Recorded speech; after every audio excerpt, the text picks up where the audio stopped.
नमस्कार। आज बात करेंगे 64 योगिनियों के ऊपर कि आखिर कौन है 64 योगिनियाँ।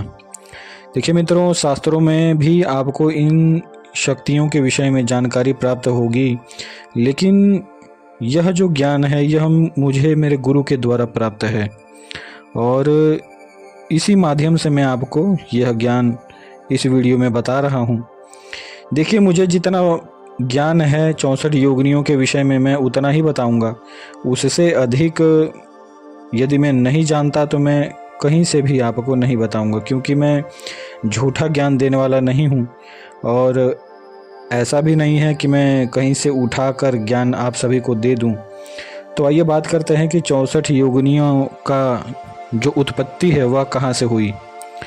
सर्वप्रथम इस जगत में 64 योगिनियों का प्रादुर्भाव उस समय हुआ था जब माता आदिशक्ति ने एक दैत्य से जब युद्ध किया था, जिसका नाम था महिषासुर। जब महिषासुर से माता युद्ध आरंभ कर दी थी, तो जैसा आप सभी को पता ही होगा कि जब महिषासुर ने अपनी पूर्ण शक्ति के साथ और पूरी सेनाओं के साथ माता पर आक्रमण किया था, तो माता जो आदिशक्ति हैं उनकी जितनी भी शक्तियां हैं वह सभी कहीं ना कहीं उनके सहायता के लिए वहां पर आ गई थी। ऐसे तो माता स्वयं आदिशक्ति हैं और उन्हें किसी की भी सहायता की आवश्यकता नहीं है, लेकिन फिर भी कहीं ना कहीं यह इस पूर्ण संसार में जितनी भी दिव्य शक्तियां हैं यह सभी माता आदिशक्ति से ही उत्पन्न हैं और कहीं ना कहीं यह सभी शक्तियां माता आदिशक्ति से एक प्रेम रखती हैं और इसी प्रेम के कारण वह सभी शक्तियां उस समय वहां पर आईं और माता के साथ युद्ध आरंभ किया। तो मित्रों, जो 64 योगिनियां हैं यह सभी माता आदिशक्ति के शरीर से ही उत्पन्न हुई हैं और यह कहीं ना कहीं माता का ही एक रूप है।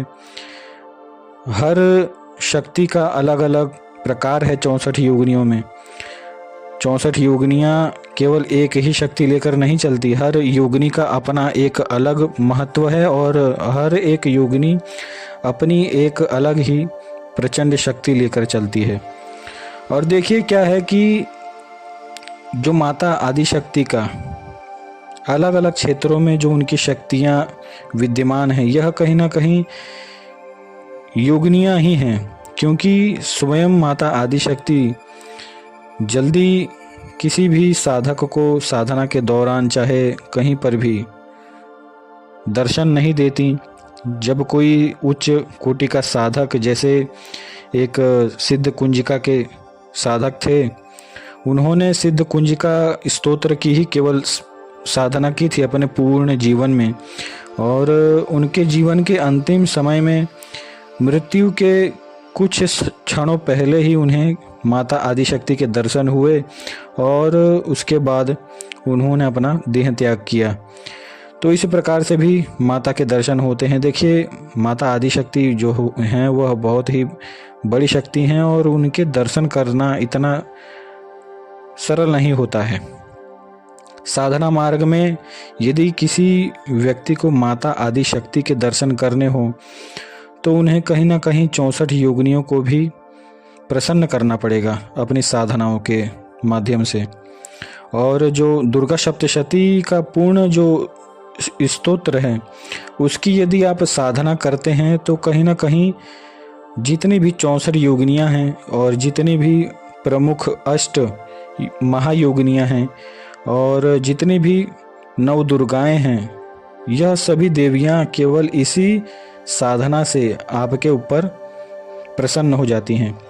तो आइए बात करते हैं कि 64 योगिनियों की उत्पत्ति किस प्रकार हुई थी। देखिए मित्रों, जब माता आदिशक्ति ने दैत्यों से युद्ध करना आरंभ किया था उसी समय उनके शरीर से यह शक्तियां उनकी सहायता के रूप में उत्पन्न हुई थी और इस समय धरती लोक पर केवल 64 योगिनियां ही हैं, लेकिन मुख्यतः जो माता का लोक है यानी कि मणिद्वीप जो लोक है माता आदिशक्ति का, उस लोक में 108 प्रकार की योगिनियां पाई जाती हैं। लेकिन इस समय जो हमारा यह धरती लोक है, यहाँ पर केवल प्रमुख रूप में जो कार्य करती हैं माता का, वह केवल 64 योगिनियाँ ही हैं इस समय, और वह भी बहुत गुप्त तरीके से कार्य करती हैं। और इन सभी योगिनियों को सिद्ध कर पाना बहुत ही कठिन होता है। अब मित्रों, आम जनमानस या कोई सामान्य सा व्यक्ति किसी एक योगिनी को सिद्ध नहीं कर सकता। किसी योगिनी को सिद्ध करना कोई सरल बात नहीं होती है, क्योंकि क्या होता है, जो योगिनी होती है वह माता का प्रचंड रूप लेकर चलती है, यानी कि जो माता का एकदम तमस स्वरूप है, वह स्वरूप समस्त योगिनियाँ लेकर चलती हैं।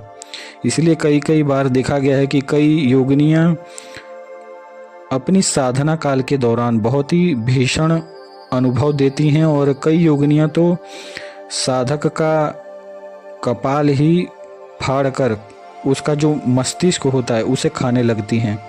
इस प्रकार के अनुभव पाए गए हैं। इसमें क्या होता है, जब जैसे एक साधक थे, उन्होंने एक योगिनी की साधना आरंभ की थी, तो उन्हें अपने साधना काल में अंतिम दिनों में इस प्रकार के अनुभव हुए थे कि योगिनी आई और उनका जो कपाल था उसे फाड़कर उनका जो मस्तिष्क था उसे ही खाने लगी थी। लेकिन यह एक प्रकार का अनुभव था, उनकी उस साधना में मृत्यु तो नहीं हुई, लेकिन इस प्रकार का अनुभव उन्हें उस समय हुआ था। तो मित्रों, जो योगिनियों की साधना होती है वह बहुत ही कठिन होती है, और किसी अच्छे और सिद्ध गुरु के ही संरक्षण में योगिनियों की साधना करनी चाहिए। और जो अष्ट महायोगिनियाँ होती हैं, देखिए योगिनियों के अलावा भी अष्ट योगिनियाँ होती है, यानी कि 8 प्रकार की महायोगिनियाँ होती हैं, और इन सभी का नाम मैं अपने आने वाले वीडियोस में आप सभी को बताऊंगा। और इस वीडियो में अभी तक के लिए केवल इतना ही, और इसी प्रकार के दिव्य तंत्र से संबंधित साधनाओं को पाने के लिए, अनुभवों को सुनने के लिए मेरे चैनल को लाइक करें, शेयर करें, सब्सक्राइब करें। धन्यवाद।